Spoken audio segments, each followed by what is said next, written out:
और जैसे लोग खुश थे ऐसे ही आज बाजार भी खुश था। देखिए जरा बाजार का हाल क्या था।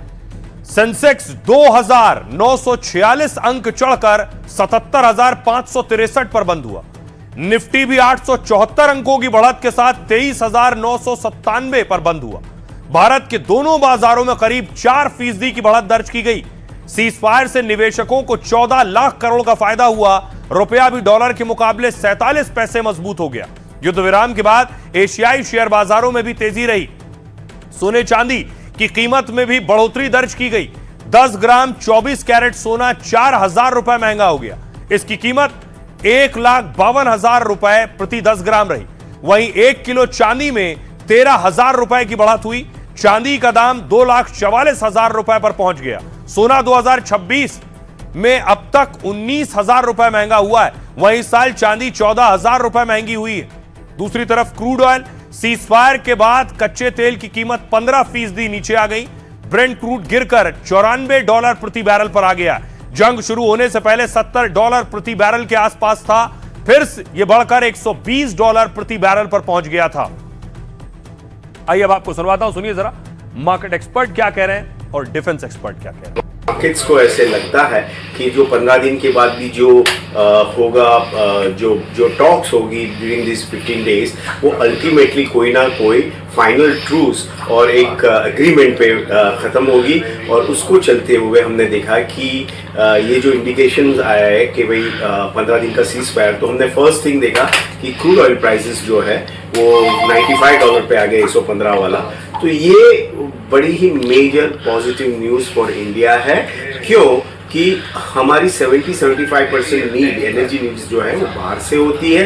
और अब स्ट्रेट ऑफ हॉर्मुज खोलने के बाद और क्रूड ऑयल नीचे आने के बाद हमारा जो प्रीवियस जो एस्टिमेट्स हमारे थे, एजम्पशंस थे जीडीपी ग्रोथ के, जो बेस्ड ऑन 65 to 75, तो कहीं ना कहीं वो फिर से वो जोन में आ सकता है। जब से डोनाल्ड ट्रंप ने पश्चिम एशिया में बॉम्बिंग ईरान के ऊपर बंद की है, तब से पूरे दुनिया में मार्केट में उछाल आया हुआ है। गोल्ड और सिल्वर की जो कीमतें हैं वो मजबूत हो रही हैं। ये दिखाता है कि दुनिया भर में जितने इन्वेस्टर्स हैं उनका विश्वास अमेरिकन मार्केट सिस्टम में और ज़्यादा होता जा रहा है। लोग डॉलर में इन्वेस्टमेंट करना चाहते हैं। तो यह युद्ध फाइनली लॉन्ग टर्म में अगर देखा जाए तो अमेरिकन इकोनॉमी के लिए बहुत महत्वपूर्ण सिद्ध होगा। जंग रुक गई हो लेकिन जुबानी जंग नहीं रुकी है। चाहे वो अमेरिका की बात हो या फिर ईरान की बात हो, दोनों एक दूसरे पर जुबानी मिसाइल से हमले कर रहे हैं। दूसरी तरफ ईरान ने एक तस्वीर जारी की सीजफायर से पहले, जब ईरान में महिला ब्रिगेड बंदूकों के साथ सड़कों पर नजर आई।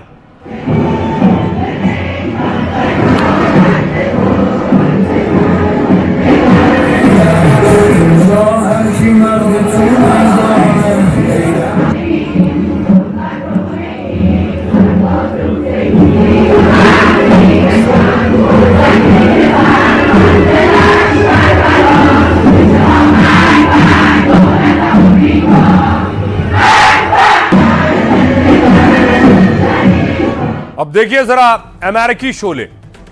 अमेरिका कह रहा है सीजफायर के लिए ईरानी शासन भीख मांग रहा था क्योंकि ईरान के पास कोई रास्ता नहीं बचा था। ईरान के पूरे पावर प्लांट हमारे निशाने पर थे। ईरान के ऑयल फील्ड भी हमारे टारगेट पर हैं। ईरान को किसी हालत में परमाणु बम बनाने नहीं देंगे। ईरान के पास एनरिच यानी शुद्ध यूरेनियम नहीं रहेगा। न्यूक्लियर डस्ट हटाने में जरूर ईरान मदद करेगा। हॉर्मुज स्ट्रेट खुला है और जहाज वहां से गुजरते रहेंगे। कोई देश ईरान को हथियार देगा तो उस पर टैरिफ लगाएंगे। ऐसे देशों पर 50% टैरिफ लगेगा और यह अभी से लागू है। जवाब में ईरान ने कहा हॉर्मुज से गुजरने वाले जहाजों पर क्रिप्टो करेंसी शुल्क लगाया जाएगा। साथ ही जहाजों पर हथियारों की निगरानी की जाएगी। इजाजत के बिना गुजरने की कोशिश की तो नष्ट कर दिया जाएगा। लेबनान में हमला नहीं रुका तो तेल अवीव पर बमबारी करेंगे। इजराइल ने जवाब दिया सीजफायर का उल्लंघन हुआ तो मुंह तोड़ जवाब दिया जाएगा। हिजबुल्लाह आतंकियों के खिलाफ युद्ध विराम नहीं है। बेरूत, बेका और दक्षिणी लेबनान पर हमला किया है। 100 से ज्यादा हिजबुल्लाह मुख्यालयों को निशाना बनाया गया है और सैकड़ों आतंकियों को मार गिराया है। सुनिए जरा, अब ये एक तरफ जुबानी जंग वहां हो रही है। भारतीय सियासतदान देखिए जरा क्या कह रहे हैं। इसमें कोई दो राय नहीं, ईरान जीत गया। और जिस तरह से कल उन्होंने ह्यूमन चेन बना करके अपने संयंत्रों की, अपने ठिकानों की हिफाजत के लिए अपने देश के साथ मरने मिटने का भाव दिखाने का काम किया, वो सबको सीखना चाहिए। मोदी जी का शुरू से इस बात का कहना था कि इस संकट का समाधान संवाद के जरिए होना चाहिए, और कुछ लोग जो है वो डींगबाजी की डिप्लोमेसी पर यकीन करते हैं। नरेंद्र मोदी जी जो साइलेंट डिप्लोमेसी थी, बहुत लाउड एंड क्लियर डिप्लोमेसी थी, उसको पूरी दुनिया ने उसका सम्मान किया है। एक सीज फायर हुआ है, ये पूरी दुनिया के लिए अच्छी खबर है और एक संदेश भी है अमेरिकन एस्टैब्लिशमेंट को, अमेरिकन स्टेट को, कि रेजिम चेंज या सिविलाइजेशन खात्मे की बात हर जगह नहीं होता। ये लड़ाई बंद होनी चाहिए और मैं उम्मीद करूंगा कि भारत भी इसमें मदद करेगा। काफ़ी अमेरिका का दोस्त है कि उनसे भी इस तरफ को ले जाएगा, कि क्योंकि हम पे भी बहुत ज़बरदस्त असर पड़ेगा इसका। अल्लाह ताला का बड़ा करम रहा है कि उन्होंने ईरान को इतनी हिम्मत और हौसला दिया कि अमेरिका जैसी सुपर पावर के सामने ईरान डट के खड़ा हो गया, और उनका जो जालिम बगल बच्चा है इजराइल, उसको भी अच्छा सबक सिखाया कि यहाँ तक कि वो मजबूर हो गए नेगोशिएशन टेबल पे आने के लिए। भारतीय जनता पार्टी ने हमारी विदेश नीति चौपट कर दी है, हमारी विदेश नीति चौपट कर दी। भारत अपना विदेश नीति में कमजोर दिखाई दे रहा है। चलिए, तो बहुत से लोग ऐसे मिल जाएंगे जो भारत की विदेश नीति पर सवाल उठा रहे हैं, चौपट बता रहे हैं। कुछ ऐसे भी मिल जाएंगे जो शाहबाज की पीठ थपथपाएंगे, लेकिन असल में शाहबाज ने अपनी फजीहत कराई। देखिए जरा, शाहबाज शरीफ ने ट्वीट करके रिक्वेस्ट की थी। पहली चीज तो यह कि क्या जंग रुकवाने की रिक्वेस्ट ट्विटर पर की जा सकती है? क्या दुनिया के दो बड़े मुल्कों की जंग ट्विटर पर रुकवाई जा सकती है? लेकिन शाहबाज ने ट्वीट किया, लेकिन पकड़े ऐसे गए कि नीचे आप देख रहे हैं, ऊपर उनका ट्वीट है, नीचे ड्राफ्ट ट्वीट है। और ड्राफ्ट ट्वीट का मतलब होता है ट्वीट किसी और ने भेजा, ट्वीट को फिर से ठीक किया गया। क्या यह ट्वीट किसी ने करवाया शाहबाज से? बहुत से लोग कह रहे हैं अमेरिका ने करवाया कि रिक्वेस्ट करो कि सेटलमेंट हो जाए और उसके बाद फिर ट्रंप सामने आएंगे। तो पाकिस्तान ने सामने आकर, और बेशक पाकिस्तान के नेता अपने पीएम की पीठ थपथपा रहे हो, लेकिन उन्होंने अपनी फजीहत करवाई है। देखिए जरा कैसे पकड़े गए शाहबाज। तो आपको बताऊं, कॉपी पेस्ट में शाहबाज फंस गए। सीजफायर के लिए ट्रंप जिस पाकिस्तान को क्रेडिट दे रहे हैं, लेकिन एक ट्वीट को लेकर शाहबाज की भारी फजीहत हो रही है। ईरान अमेरिका सीजफायर को लेकर शाहबाज ने एक पोस्ट शेयर किया, लेकिन कहा यह जा रहा है यह मैसेज किसी और ने लिखा था। इसमें लिखा था ड्राफ्ट पाकिस्तान के पीएम का संदेश। शाहबाज ने बिना इस लाइन में बदलाव किए इसे पोस्ट कर दिया। पोस्ट में ड्राफ्ट शब्द पर सोशल मीडिया पर शाहबाज ट्रोल हो गए। इसे शाहबाज के हैंडल से उसी तरह पोस्ट कर दिया गया। कुछ यूजर्स ने उनके एक्स पोस्ट की एडिट हिस्ट्री शेयर कर दी, जिससे पता लगा कि पोस्ट में बड़ा बदलाव किया गया। लेकिन पाक सीजफायर को लेकर इतना उतावला क्यों था? अमेरिका के बड़े हमले का असर दरअसल पाकिस्तान पर हो रहा था। पाकिस्तान को ईरानी शरणार्थियों का बोझ झेलना पड़ता। ईरान का पड़ोसी देश होने की वजह से उसकी मुश्किलें बढ़ती। जंग के कारण पाकिस्तान में डीजल के दाम 500 के पार पहुंच चुके थे। रात 8 बजे के बाद पाकिस्तान में लॉकडाउन लग जाता। ईरान पर अमेरिकी हमले के बाद पाक की हालत और मुश्किल हो जाती। सऊदी अरब पर बड़े हमले होने पर पाक को भी जंग में शामिल होना पड़ता, क्योंकि पाकिस्तान ने सऊदी अरब के साथ इस तरह का समझौता किया है। पहले भी दखल देकर बातचीत से जंग रोकने की कोशिश की थी। ट्रंप की धमकी के बाद शाहबाज और असीम मुनीर फिर एक्टिव हुए। शरीफ और मुनीर ने अमेरिका और ईरान से लगातार फोन पर बात की। दोनों देशों से 2 हफ्ते तक हमले रोकने की अपील की और इसके बाद अमेरिका ईरान दोनों में सीजफायर पर सहमति हुई। सुनिए जरा पाकिस्तानी एक्सपर्ट्स क्या कह रहे हैं। अगर हम अमेरिका के साथ हैं तो ऑब्वियसली हम, इसका मतलब इजराइल के साथ हैं। वैसे तो हम 80 साल फलस्तीन के साथ खड़े हैं, अब ईरान के साथ खड़े। मेरे ख्याल है हमें थोड़ी देर बैठ जाना चाहिए। हम थक गए 80 साल से खड़े खड़े। अपने साथ खड़े हो जाएं, अपने बलूचिस्तान के साथ खड़े हो जाएं, अपने अफगानिस्तान के साथ खड़े हो जाएं। पहले अपने मसले हल कर लें और एग्जाम्पल सेट करें कि हाँ, हम यहाँ पर अमन ला सकते हैं, हमारी जो लड़ाइयाँ उसको हम खत्म कर सकते हैं, तभी हम आगे बात करेंगे। एक तरफ हम इजराइल को बुरा भला कहते जा रहे हैं और वो ट्रंप जो इजराइल की ही वॉर लड़ रहा है, इजराइल के साथ हर तरह से मदद कर रहा है इजराइल की, उसको हम कह रहे हैं कि ये हमारा दोस्त है, ये तो हमारे साथ है। तो ये खुद कंफ्यूज है, साथ ये पब्लिक को भी कंफ्यूज कर रहे हैं। पाकिस्तान के अंदर से अगर कोई लिखता तो सिर्फ प्राइम मिनिस्टर लिखता। पाकिस्तान प्राइम मिनिस्टर नहीं लिखता, सिर्फ प्राइम मिनिस्टर लिखता। अगर आसिम मुनीर साहब ने लिखा होता या एस्टेब्लिशमेंट ने लिखा होता तो सिर्फ प्राइम मिनिस्टर लिखते, किसी ब्यूरोक्रेट ने लिखा होता तो सिर्फ प्राइम मिनिस्टर लिखते। और ये जंग के मैदान के बाद खबरों में आगे बढ़ते हैं। आज की एक और बड़ी खबर है, आपको महा ठगों से मिलवाने जा रहा हूं। यूपी में जामताड़ा का भांडाफोड़। जामताड़ा में ऐसे ठग वैसे यूपी के कानपुर में, ये देख रहे हैं। पुलिस ने एक्शन लिया है। ये दर्जनों गाड़ियों का काफिला, 17 गाड़ियों का काफिला रेड करने पहुंचा।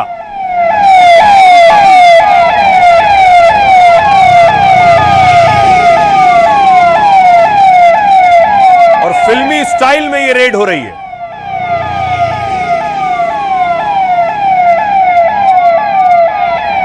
और उसके बाद मौके पर देखिए पुलिस डिप्लॉय की गई। ये आप देख रहे हैं, खेतों में मेड़ के बीच पुलिस मेड़ आगे बढ़ रही है।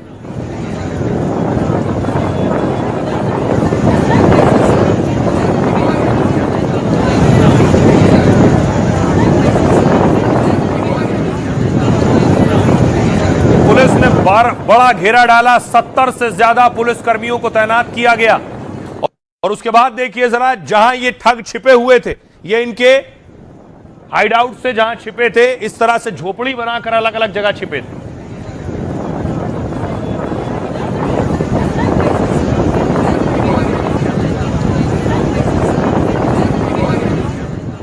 और उसके बाद पुलिस ने इनकी घेराबंदी की, फिर पुलिस ने इन्हें वार्निंग दी, पुलिस ने चेतावनी जारी की।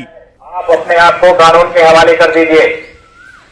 अगर आपके द्वारा कोई भी ऐसी एक्टिविटी की जाएगी जो नियम विरुद्ध है, आपके खिलाफ कड़ी से कड़ी कानूनी कार्रवाई की जाएगी। तो चारों तरफ से। और फिर देखिए जरा, एक एक करके गिरफ्तारियां हुई। 20 आरोपियों को पुलिस ने गिरफ्तार किया है गांव से।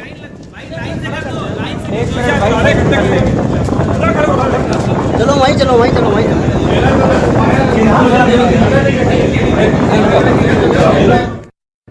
और इसमें कई लड़के पढ़ने वाले भी थे। देखिए अब क्या कर रहे थे और कैसे कर रहे थे। यूपी के कानपुर से 20 साइबर ठगों की गिरफ्तारी हुई। कानपुर पुलिस ने स्पेशल अभियान के तहत इन्हें गिरफ्तार किया है। ये लोग कई एकड़ के फैले खेत के बीच बनी झोपड़ियों से काम करते थे। देश भर के लोगों से फर्जी पुलिस अधिकारी बनकर ठगी करते थे। लोगों से बैंक लोन, आवास योजना के नाम पर पैसे ऐंठते थे। कई बार ऑनलाइन लॉटरी जीतने का झांसा दिया करते थे। और इसी बीच 17 गाड़ियों में 70 पुलिसकर्मियों ने छापा मारा। पहले पुलिस टीम मौके पर सादे कपड़े में रेकी करने गई, फिर ड्रोन से पूरे इलाके की रेकी की और ठगों की घेराबंदी की गई। पुलिस को देखकर हड़कंप मचा और 15 आरोपी फरार हो गए, लेकिन बाकी बचे 20 ठगों को पुलिस ने गिरफ्तार कर लिया है। बताया जा रहा है कि पकड़े गए सभी ठग 5वीं, 8वीं और 11वीं के स्टूडेंट हैं। पुलिस के मुताबिक एक ठग एक दिन में 50 से 60 कॉल करता था। ठगी के जरिए ये लोग हर दिन लाखों रुपए कमाते थे। और पुलिस को इनकी झोपड़ियों से कई लैपटॉप, मोबाइल भी मिले। साथ ही एक्टिव सिम कार्ड्स और इलेक्ट्रॉनिक डिवाइस भी पुलिस ने जब्त किए। पुलिस ने सभी के खिलाफ सख्त एक्शन लेने की बात कही है। सुनिए जरा क्या कुछ कह रहे हैं पुलिस कमिश्नर। ने रेड करा, रेड करने के बाद 20 लोगों को पकड़ने में कामयाबी मिली है और इसके करीब 17 लोग फरार हो चुके हैं। वहां पर महिलाओं के द्वारा विरोध किया गया है और इससे गैंग के जो लड़के हैं वो 5वीं पास से लेकर के 12वीं फेल तक हैं। इन्होंने ये साइबर फ्रॉड की सीखा है और बाद में आकर के यहाँ अपने गांव में ये धंधा शुरू कर दिया था। और इनके पास से मोबाइल फोन बरामद हुए हैं, एटीएम कार्ड बरामद हुए हैं और इनके पास जो नकली आधार कार्ड है वो बरामद हुए हैं। ये सरकारी योजनाओं के जो लाभार्थी होते हैं उनको टेलीफोन करते थे और उनसे फीस के तौर पे पैसा मांगते थे। आइए अब एक और दिलचस्प खबर आपको बताने जा रहा हूं कि आखिर कैसे 3 बाबू चपरासी बन गए और डीएम ने यह किया है। यह तस्वीरें दिखाऊं मैं आपको। टेस्ट में फेल हो गए तो 3 बाबू चपरासी बन गए। कुछ ऐसा हुआ, डीएम ने इनका टेस्ट लिया और टेस्ट में पास नहीं हो सके।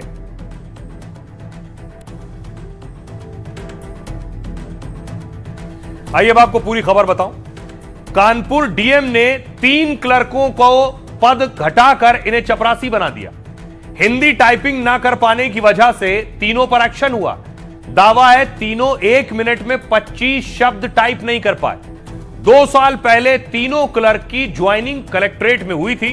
ये लोग मृतक आश्रित कोटे से भर्ती हुए थे, यानी परिवार में किसी की मौत के बाद इन्हें की सरकारी नौकरी लगी। नियमों के अनुसार 1 साल के अंदर टाइपिंग टेस्ट में पास होना होता है। ज्वाइनिंग के बाद 2 बार टेस्ट हुआ और दोनों बार ये तीनों फेल हो गए। 2024 में सुधार का मौका मिला, लेकिन 2025 में भी नतीजा वही रहा, फिर फेल। बाद में समीक्षा रिपोर्ट देखने के बाद डीएम ने सभी पर एक्शन लिया। तीनों जूनियर क्लर्क थे, अब डिमोट करके चपरासी बना दिया गया। फिलहाल इन लोगों की सैलरी बढ़ाने पर भी रोक लगा दी गई है। डीएम ने कहा है कि दस्तावेज तैयार करने के लिए टाइपिंग जरूरी है, बुनियादी कौशल न होने पर एक्शन लेना जरूरी हो गया था। सुनिए जरा अब डीएम साहब क्या कह रहे हैं। 2023 में मृतक आश्रित के रूप में जो है 3 कर्मचारियों की जो है मृत्यु हुई थी और टाइप टेस्ट पास करना होता है। अगर पास नहीं करते हैं तो उनको एक और मौका दिया जाता है। उसी के क्रम में टेस्ट हुआ था, 2 बार टेस्ट कराए गए थे वहाँ पे। उन्होंने अपेक्षित जो गति होती है वो प्राप्त नहीं कर पाए, सफल नहीं हो पाए।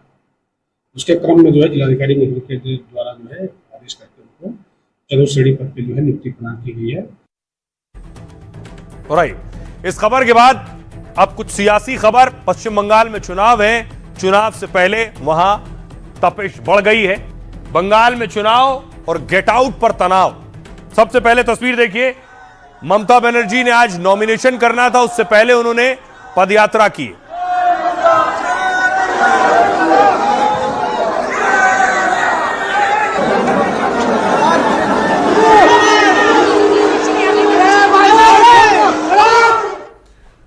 उसके बाद ममता बनर्जी मंच पर नजर आई। दीदी का नया अंदाज मंच पर दिखा। पहाड़ जागे, माटी जागे, बांशी बाजे रे, बांग्ला आबार जागे। और दूसरी तरफ उसके बाद भवानीपुर सीट से ममता बनर्जी चुनाव लड़ रही। उन्होंने अपना नामांकन दाखिल किया। ममता के खिलाफ इस सीट से बीजेपी के शुभेंदु अधिकारी मैदान में है। शुभेंदु ममता बनर्जी को पहले नंदीग्राम से चुनाव हरा चुके हैं, लेकिन एक दूसरी लड़ाई चल रही थी चुनाव आयोग के दफ्तर में, टीएमसी और चुनाव आयोग के बीच। बंगाल चुनाव को लेकर टीएमसी और चुनाव आयोग आमने सामने। टीएमसी सांसदों ने चुनाव आयोग पर खराब बर्ताव के आरोप लगाए। दरअसल टीएमसी का प्रतिनिधिमंडल दिल्ली में चुनाव आयोग से मिलने पहुंचा। टीएमसी नेता एसआईआर को लेकर चुनाव आयोग में अपनी बात रखना चाहते थे। टीएमसी के प्रतिनिधिमंडल की अगुवाई डेरेक ओब्रायन कर रहे थे। डेरेक ने कहा, मुख्य चुनाव आयुक्त ने हमें सिर्फ 5 मिनट में भगा दिया। डेरेक ने आरोप लगाया कि टीएमसी सांसदों को गेट आउट कहा गया। उन्होंने आयोग को ऑडियो या वीडियो जारी करने की चुनौती भी दी। उधर सूत्रों के मुताबिक डेरेक ओब्रायन ने चुनाव आयुक्त से को बोलने से रोका था और सूत्रों की माने तो डेरेक ने चिल्लाते हुए चुनाव आयुक्त को चुप रहने को कहा था। टीएमसी के साथ बैठक खत्म होने के बाद इलेक्शन कमीशन ने एक्स पर पोस्ट किया, लिखा, बंगाल में इस बार चुनाव भय रहित और हिंसा रहित होंगे। बंगाल में एसआईआर पूरा होने के बाद 91 लाख वोटरों के नाम काटे गए। अक्टूबर 2025 में कुल वोटर 7 करोड़ 66 लाख थे, अब 6 करोड़ 76 लाख वोटर हैं। इसको लेकर ममता बनर्जी और उनकी पार्टी लगातार हमलावर है। साथ ही टीएमसी की नाराजगी चुनाव के वक्त तबादले को लेकर भी है। सुनिए जरा सियासतदान क्या कह रहे हैं। मैं आपको बताना चाहता हूं कि बैठक शुरू होने के 7 मिनट के भीतर ही मुख्य चुनाव आयुक्त ने हमसे क्या कहा, दफा हो जाओ, हम संसद में दूसरी सबसे बड़ी विपक्षी पार्टी हैं। अब तो चुनाव भी निपट रहा है और उसके साथ साथ जो है वो टीएमसी भी निपटती जा रही है। अब जो बचा खुचा चुनाव का समय है उसमें अपनी ऊर्जा जो है वो चुनाव लड़ने में लगाएं, ना कि चुनाव आयोग से भिड़ने में लगा रहे हैं। अब इसी तरह से आप चुनाव लड़ने के बजाय चुनाव आयोग से भिड़ते रहेंगे तो जब चुनाव का रिजल्ट आएगा तो हो सकता है कि आपको इसी चुनाव आयोग के पास जो है अपनी पार्टी की मान्यता बचाने के लिए जो है गुहार लगानी पड़े। अंग्रेजी में 2 उस तरह के शब्द इस्तेमाल होते हैं, हियरिंग एंड लिसनिंग। हमारे मुख्य चुनाव आयुक्त का लिसनिंग कोशेंट बहुत नीचे है।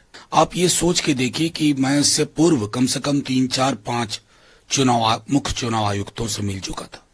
मेरी ये टिप्पणी कभी नहीं हुई थी।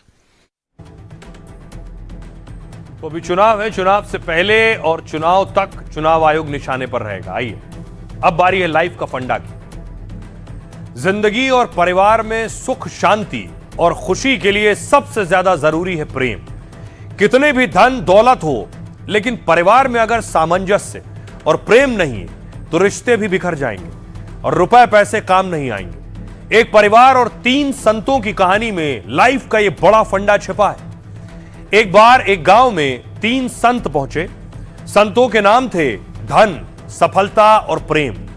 तीनों कुटिया बनाकर गांव में रहते और भिक्षा मांगकर जीवन चलाते थे।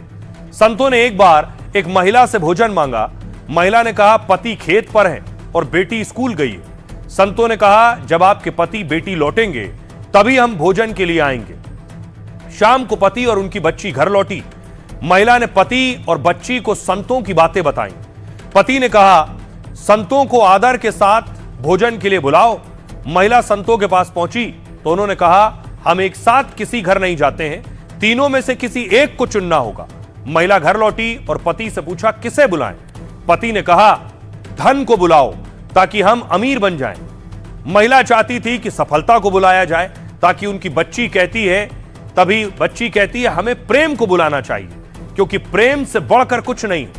बेटी की बात मानकर महिला ने प्रेम नाम के संत को बुलाया। धन और सफलता भी उनके पीछे आ गए। महिला ने पूछा आपने कहा था एक ही आएगा, अब तीनों क्यों आए? संतों ने उत्तर दिया अगर आप धन या सफलता को बुलाती तो केवल वही आता, लेकिन प्रेम को बुलाने पर धन और सफलता अपने आप आ जाते हैं। इस कहानी के जरिए बड़ा फंडा दिया, जब घर परिवार में प्रेम, सहयोग और स्नेह होता है तो रिश्ते मजबूत बनते हैं, समझ बढ़ती है और धीरे धीरे सुख समृद्धि भी अपने आप आने लगती है।